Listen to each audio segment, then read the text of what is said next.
अभी तालिब इल्मी का जमाना है, छोटा पढ़ने वाला बच्चा, लेकिन वो मजहब अहले सुन्नत व जमात से ताल्लुक नहीं रखता है, दूसरे मजहब से उसका रिश्ता है। वो मस्जिद में नमाज पढ़कर एक कोने में बैठकर हजरत की बातें सुनने लगा। सुनते सुनते जब बात खत्म हो गई, आखिर में जाकर के कहता है कि हजरत मेरे जहन में कुछ सवाल है, मैं करना चाहता हूँ, क्या इजाजत है मैं कुछ सवाल पूछूं?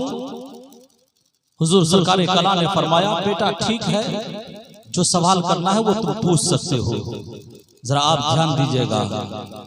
तो उन्होंने सवाल क्या किया, जैसे ही सरकारी कला ने उन्हें कहा बेटा तुम जो चाहते हो सवाल कर सकते हो, तो उन्होंने पहला सवाल यही किया, कोई रिश्ता न रब्त न ज़ब्त, ये आपने कहा बेटा तुम आपका कैसा बेटा हो गया। दूसरा सवाल, मुरीद होने से, किसी से इरादत रखने से, वैद होने से फायदा क्या होता। तीसरा सवाल कि आप लोग कहते हैं कि महफिले मिलाद में प्यारे आका के मुस्तफा जाने रहमत सल्लल्लाहु अलैहि वसल्लम तशरीफ लाते हैं, अगर तशरीफ लाते हैं तो हम देखते कहाँ हैं, हमें इस चीज का पता चलता कहाँ है। मेरा ये सवाल है, तीनों सवाल का जवाब जरा गौर कीजिएगा। सवाल हो गया, सवाल आप लोगों के समझ में आया कि नहीं?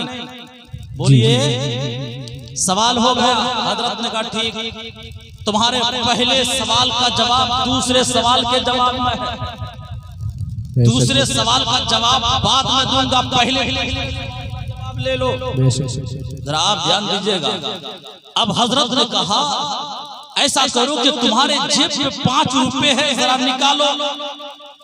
वो तालिब इल्म हंसने लगा, मुस्कुराने लगा। ये तो पागलपन की बात है, लायाली बात है, जिस बात की कोई हैसियत नहीं, कोई वकात नहीं, कोई मकाम नहीं, वही बात की जा रही है।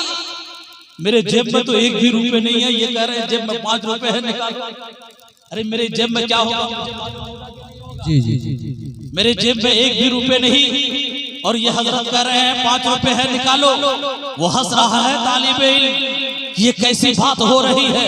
हजरत ने कहा बेटा जेब में हाथ डाल तो सही। जैसे ही हाथ डाला, जेब से 5 का सिक्का निकलता है। वो नौजवान सोचने लगता है मैंने तो जेब में पैसा रखा था नहीं, जेब में पैसा आया कहां से? तो हुजूर सरकार कला फरमाते हैं, ए लड़का सुन, यही से तेरे तीसरे सवाल का जवाब निकलता है। तेरे जेब में पैसा मौजूद है, लेकिन तुझे मालूम नहीं था कि तेरे जेब में पैसा है और आया कहां से, लेकिन है तो सही।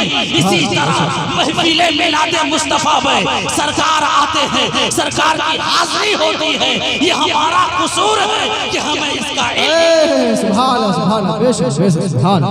तुम्हें मालूम नहीं था कि तुम्हारे जेब में पैसा है, लेकिन पैसा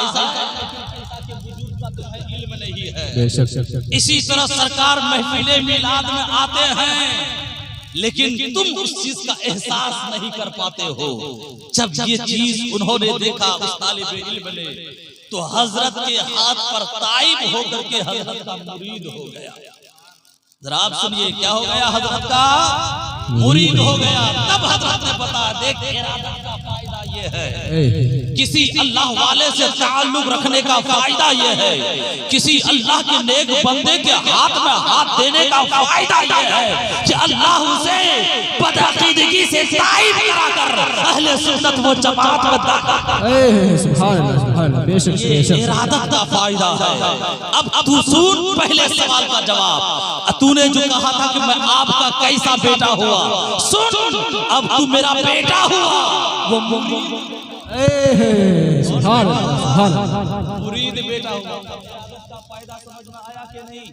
इंसान बदअकीदगी से बचता है, इंसान गुमराही से बचता है, इंसान अल्लाह वालों से अपना दिल जोड़ता है, रिश्ता जोड़ता है, अपनी अकीदत जोड़ता है, तो इंसान अपनी आखिरत को संवार लेता है, इंसान अपनी आखिरत को बेहतर बना लेता है, वो इंसान अल्लाह की रज़ा हासिल कर लेता है, वो इंसान महबूब की खुशनुदी हासिल कर लेता है। और जिस इंसान को अल्लाह की रज़ा मिल जाए, अल्लाह के महबूब की खुशनुदी मिल जाए, उस इंसान का ठिकाना जहन्नम हरगिज़ नहीं होगा, उसका ठिकाना जन्नत। सुभान अल्लाह, सुभान अल्लाह, क्या बात है, क्या बात है। इसलिए हम गुलाम हुसैन, आज हमने गुलाम हुसैन होने का सबूत देते हुए इमाम हुसैन और उनके रोफका के नाम पर इस महफिल का एहतमाम किया है। तो हमारा ईमान कहता है कि अगर अल्लाह की बारगाह में हमारा ये खुलूस इस महफिल का एहतमाम करना अगर कबूल हो गया, इमाम हुसैन की मइयत अल्लाह रब्बुल इज्जत कल क़यामत में अता फरमाएगा, उनके साथ हमें जन्नत में उनका रफ़ीक़। बेशक बेशक, सुभान अल्लाह, सुभान अल्लाह। तो आइए एक मर्तबा दुरूद पाक पढ़िए, अल्लाहुम्मा सल्लि अला सय्यिदना शफीना मौलाना मुहम्मदिन बारिक वसल्लम सल्लु अलैहि व सल्लम अलैका या रसूल अल्लाह सलातम व सलाम अलैका या हबीब अल्लाह या नबी अल्लाह सल्लल्लाहु तआला अलैहि वसल्लम। आप दिलचस्पी से मेरी बात सुनिएगा, मैं कुछ काम की चीजें देना चाहता हूँ, जरा आप सुनिएगा। ये करबला का मंजर जो पेश आया, आप जानते हैं इमाम हुसैन और आपके रोफका मैदान करबला में 22,000 लश्कर के सामने सिर्फ 72 नफूस कुदसिया हक को साबित करने के लिए, हक को बाकी रखने के लिए डट गए, जामे शहादत नोश फरमा ली, लेकिन बातिल के हाथ में हाथ न दिया। आखिर ये अहले बैत है कौन? ये अहले बैत नबूवत है कौन? इनका मकाम क्या है? इनकी अज़मत शान क्या है? इनकी रिफ़अत क्या है? इनका मर्तबा क्या है?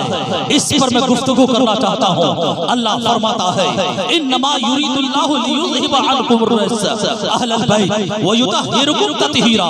ए अहले बैत, अल्लाह ये चाहता है, अल्लाह की मशीयत ये है, अल्लाह का इरादा ये है कि वो तुमसे रिज्स को दूर फरमा दे और तुम्हें खूब खूब सुथरा फरमा दे।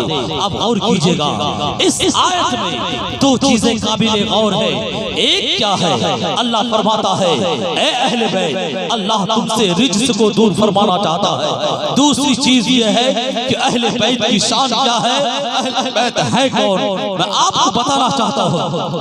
अल्लाह ने जो रिज्स का लफ्ज इस्तेमाल फरमाया है, मुफस्सिरीन फरमाते हैं, ऐ लोगों, रिज्स का इतलाक जब रिज्स से बोला जाता है, इससे मुराद कभी गुनाह लिया जाता है, इससे मुराद कभी अजाब लिया जाता है, इससे मुराद कभी निजासत ली जाती है, इससे मुराद कभी गंदगी ली जाती है। और बाज़ मुफस्सिरीन फरमाते हैं, ऐ लोगों, जब रिज्स का इतलाक होता है, रिज्स से बोला जाता है, तो इससे मुराद नापसंदीदा चीज ली जाती है। वो नापसंदीदा चीज चाहे अमल से ताल्लुक रखे या गैर अमल से ताल्लुक रखे, मतलब ये है, अल्लाह ये बताना चाहता है, अहले बैत तेरी शान तो ये है, अल्लाह तुझसे गुनाह को भी दूर रखना चाहता है, अल्लाह तुझसे नकाइश को भी दूर रखना चाहता है, अल्लाह तुझसे अजाब को भी दूर रखना चाहता है, अल्लाह तुझसे निजासत को भी दूर रखना चाहता है। अरे अल्लाह तो तुझसे हर ऐसी चीज को दूर रखना चाहता है जिससे दुनिया वाले नापसंद करते हैं, जिसे दुनिया वाले नफरत करते हैं। इन सारी चीज को अल्लाह तुमसे दूर रखना चाहता है। तेरी शान ये है, जरा आप सुनिए, जिसे अल्लाह निजासत से दूर रखे।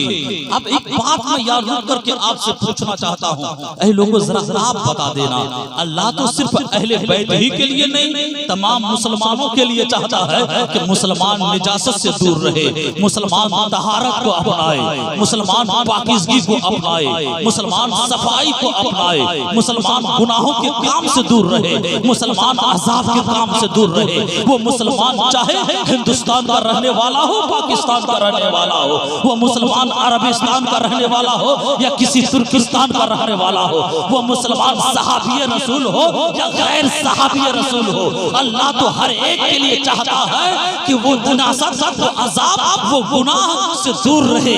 जब अल्लाह हर एक के लिए चाहता है तो अहले बैत की तखसीस की वजह क्या है? आखिर अल्लाह ने अहले बैत का नाम लेकर के ये क्यों कहा?